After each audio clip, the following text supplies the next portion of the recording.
اپنے سینوں کو صاف کرنے کے لیے، اپنے قلب کو صاف کرنے کے لیے دنیا کی ہر چیز کو بھلا دیں. وقتی چیزیں ہیں، پیسے کی کوئی اہمیت نہیں. کیا کریں گے اتنا پیسہ کما کے؟ قبر میں ملائکوں کو رشوت دیں گے کہ یہ لو مجھے معاف کر دو. بھائی یہ کاغذ، اس کی کوئی اہمیت نہیں ہے جس پہ 100 کا نشان لگا ہوا ہے، جس پہ 200 روپے لکھا ہوا ہے، جس پہ $100 لکھا ہوا ہے. کوئی اہمیت نہیں اس کی.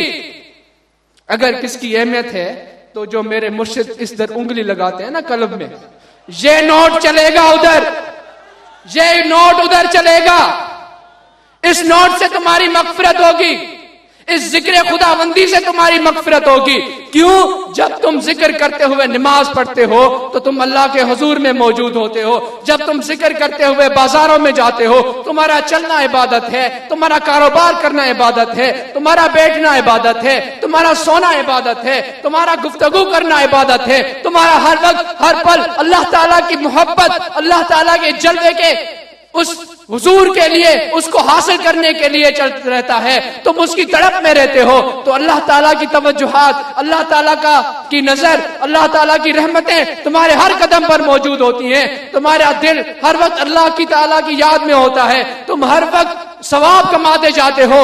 یہ وہ حقیقی چیزیں ہیں جس سے تمہاری قیامت کے دن بخشش ہوگی. ورنہ تم جانتے ہو، ہمیں اندازہ بھی نہیں ہے کہ محشر کا میدان جب لگے گا انسان مارا مارا پھرے گا، کوئی پوچھنے والا نہیں ہوگا. ہاں اگر کوئی پوچھنے والا ہوگا تو میرا محبوب مرشد سجن سائیں ہوگا. بھائی یہ تو ایسی دوستی ہے، یہ تو ایسی نسبت ہے جس کے لیے انسان، ہم جسمانی ضرورت کو پورا کرنے کے لیے سمجھتے ہیں، جسم کی ضروریات کو پورا کرنے کے لیے دن رات محنت کرتے ہیں. اس ضرورت کو ہم پورا کر کے بھی کشمکش میں، پریشانی میں رہتے ہیں. ہمیں کچھ پریشانی، کچھ کمی سی محسوس ہوتی ہے. کیوں؟ کیونکہ ہم اپنی حقیقت، اپنے روح پر توجہ نہیں دے رہے ہوتے. اس جسم کی کمی کو پورا کرنے کے لیے انسان نے اپنے آپ کو پتہ نہیں کہاں کہاں لگا دیا. اس نے جہاز بنا ڈالے، اس نے الیکٹرانک میں ترقی کی، اس نے پتہ نہیں کیا کیا دریافت کر لیا. وہ اب اسپیس میں پہنچ گیا، چاند پر پہنچ گیا. اس نے دوائیاں بنا ڈالی، اس نے سواریاں بنا ڈالی، اس نے بہترین سے بہترین گاڑیاں بنا ڈالی. مگر اس کو جو کمی اس کے اندر موجود تھی، ابھی تک وہ کمی وہی کی وہی ہے. اگر ہاں کسی کی وہ کمی پوری ہوئی ہے تو وہ سجن سائیں کے چاہنے والوں کی کمی وہ پوری ہوئی. وہ روح کی کمی، وہ دل کی کمی جس کو ہم لوگ بھلا چکے تھے، اس کمی کو پورا کرنے کے لیے، اس کمی کو واپس ختم کرنے کے لیے، اس کمی کو اپنی نظر سے ختم کرنے کے لیے، اس کمی کو فیض محمدی سے ختم کرنے کے لیے، اس کمی کو اللہ کے جلوے سے ختم کرنے والی اگر کوئی شخصیت ہے تو میرے محبوب مرشد سجن سائیں. یہ حقیقت ہے میرے دوستوں. اس حقیقت سے اپنے آپ کو آشنا کریں، تبلیغ کریں، کوشش کریں. اسی میں ہماری کامیابی چھپی ہوئی ہے. دنیا ہمارے مرنے سے ختم ہو جائے گی، ہم قبر میں چلے جائیں گے، ہمارے 100 دعویدار ہمارے پیچھے ہماری دنیا کو لینے کے لیے قطاروں میں لگ جائیں گے. کیا کریں گے ایسی دنیا کا؟ وہ کام کریں جس سے ہمارا بھی فائدہ ہو، ہمارے جانے کے بعد آنے والے دوسرے انسانوں کا بھی فائدہ ہو. تو یہ فائدہ ہم کس طرح دوسرے لوگوں تک بھی پہنچا سکتے ہیں کہ ہم تبلیغ کریں اپنے پیر و مرشد کی رضا کی خاطر. بھائی میری تو اس فقیر کی، اس عاجز بندے کی اس سے بڑی کوئی تمنا نہیں کہ اپنے پیر و مرشد کا پیغام دنیا کے ہر کونے میں پہنچاؤں. زیادہ سے زیادہ لوگ جو اس کمی کو پورا نہیں کر سکے، جن کے سینے میں محمدی فیض، بخشی غفاری فیض نہیں ہے، ان کو میں بتاؤں کہ تم کتنی بھی چیزیں دریافت کر لو، تم کچھ بھی کر لو، مگر یہ کمی پوری نہیں ہونے والی. ہاں اگر یہ کمی کے ساتھ ہر ترقی کو پانا چاہتے ہو، دنیا میں بھی ترقی کرنا چاہتے ہو، روحانیت میں بھی ترقی کرنا چاہتے ہو، قبر میں بھی ترقی کرنا چاہتے ہو، آخرت میں بھی ترقی کرنا چاہتے ہو، تو آؤ حضور سجن سائیں کی صحبت میں آؤ. ان کے فیض سے اپنے دل کو روشن کرو. اللہ تعالیٰ تمہاری ہر خطا کو بخش دے گا. اللہ تعالیٰ کی محبت اپنے انسان اپنے بندوں کے ساتھ میں بیان نہیں کر سکتا. میرے عزیز دوستو، اس حقیقت کو جانیں، اس جو فیض ہے اس کی قدر کریں، ورنہ ہماری اور آپ کا حال اگر اس کی ہم نے قدر نہ کی تو ہمارا اور آپ کا حال بھی ابو جہل جیسا ہوگا.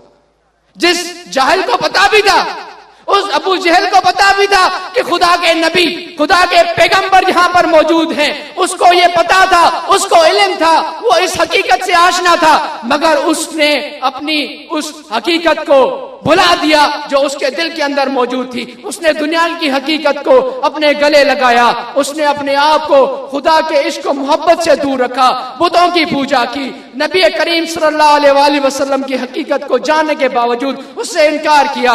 آج تک اربوں خربوں مسلمان اس دنیا میں آئے، سب اس ابو جہل کو بندے اور برے ناموں سے یاد کرتے ہیں. تو اس فیض کی قدر کریں، ان لمحوں کی قدر کریں، ان محفلوں کی قدر کریں. بڑی قدر ہے، بڑی مقام والی محفلیں ہیں یہ، کیونکہ ہمیں یہاں پہ اللہ تعالیٰ کا جلوہ ملتا ہے. خدا کے حضور میں ہم سب لوگ اپنے پیر و مرشد کے ساتھ اپنی تمنائیں، اپنے قلب صاف کرنے کے لیے اس محفل میں آتے ہیں. تو میری یہ التجا ہے کہ اللہ تعالیٰ ہمارے پیر و مرشد کا سایہ تا دیر انسانوں ہم جیسے جاہلوں پر قائم و دائم رکھے، تو ہماری زندگی بنتی رہے، ان کے دیدار سے ہمارے دل روشن ہوتے رہیں، اور اللہ تعالیٰ ہمیں اپنے پیر کی قدر کرنے کی توفیق عطا فرمائے، ان کے پیغام کو سمجھنے کی توفیق عطا فرمائے. ایسی محفلیں تا قیامت ادھر سجتی رہیں، عشق والے، فیض والے جہاں پہ اللہ تعالیٰ کا جلوہ حاصل کرتے رہیں، محمدی فیض سے اپنے قلوب کو روشن کرتے رہیں. انشاءاللہ یہ کوشش، یہ جد و جہد جاری رہی تو ہمارا اور آپ کا بیڑا پار ہے. اللہ تعالیٰ آپ کا اور ہمارا یہاں پہ آنا قبول فرمائے، ہمارے پیر و مرشد کو عمر دراز عطا فرمائے. اللہ پاک شریف کو تا قیامت لوگوں کے لیے رہنمائی کی جگہ بنائے، جہاں پر لوگ آئیں اللہ تعالیٰ کے جلوے کو پہچانے، نبی کریم صلی اللہ علیہ وآلہ وسلم کا فیض حاصل کریں، سجن سائیں کا دیدار کریں، ان کے فیض سے اپنے دلوں کو منور کریں، اور اپنے آپ کو بھی کامیاب بنائیں، اپنے آنے والی نسلوں کو بھی کامیاب بنائیں، قبر میں بھی کامیاب ہوں اور محشر میں بھی کامیاب ہوں. وما الینا الا البلاغ. انتظار کی گھڑیاں ختم ہوئی. بڑے ہی ادب سے ملتمس ہوں سیدی و مرشدی سلسلہ عالیہ نقشبندیہ کے سالار، مشائخ نقشبند کے فیض کے امین، سنت و شریعت کے دائی سیدی و مرشدی سجن سائیں دامت برکاتہم العالیہ تشریف لائیں اور ہمیں اپنے خطاب دل نواز سے نوازیں، ہمارے دلوں کو اپنی نگاہ کرم سے منور فرمائیں. سیدی و مرشدی حضرت سجن سائیں دامت برکاتہم العالیہ.